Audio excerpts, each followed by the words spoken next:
ఆపత్కాలంలో అత్యవసర సమయాల్లో తన ఫౌండేషన్ సేవలు ఎల్లప్పుడూ అందుబాటులోనే ఉంటాయని కంది శ్రీనివాసరెడ్డి చెబుతుంటారు.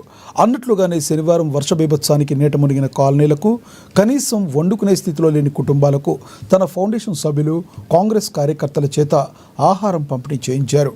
పట్టణంలోని పలు కాలనీలో దాదాపుగా 500 మందికి ఆహారం పంపిణీ చేసినట్లుగా సభ్యులు తెలిపారు. అలాగే నేటి ఉదయం కూడా ఇంకా లోతట్టు ప్రాంతాలకు చెందిన వారి ఇళ్లలో వండుకునే స్థితి లేదని తెలిసి అల్పాహారాన్ని పంపిణీ చేయించారు. వాన, వరద తాకిడికి ఇళ్లలోని నీరు చేరి ఎన్నో కుటుంబాలు ఆకలితో ఇబ్బందులు పడకూడదని కంది శ్రీనివాసరెడ్డి ఆహారం పంపించినట్లుగా సభ్యులు తెలిపారు. ఆపద సమయంలో అండగా నిలుస్తున్న కంది శ్రీనివాసరెడ్డికి బాధితులు ధన్యవాదాలు తెలిపారు.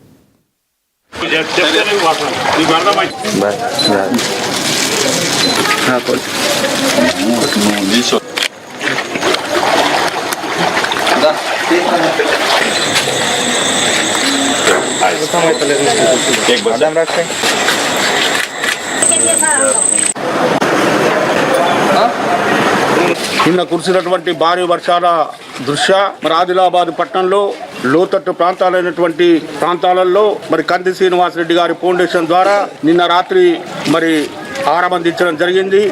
ఈరోజు పొద్దున దాదాపు 500 మందికి మరి వివిధ వార్డులో లోతట్టు ప్రాంతాలలో మరి పొద్దున అల్పాహారం ప్యాకెట్లు కూడా వారికి అందించడం జరిగింది. కంది శ్రీనివాసరెడ్డి గారు తన ఫౌండేషన్ ద్వారా పేద ప్రజలకు ఎక్కడ కష్టం వచ్చినా మరి నేనున్నానంటూ వారికి అండగా నిలుస్తున్నటువంటి వ్యక్తి. మరి వారు వరద ప్రాంతాలు అయితేనేంది, ఇతర సామాజిక కార్యక్రమాలు అయితేనేంది, సేవ చేయడంలో కంది శ్రీనివాసరెడ్డి గారు ఎప్పుడు ముందుంటారని చెప్పి ఈ సందర్భంగా నేను తెలియజేస్తూ ఉన్నాను.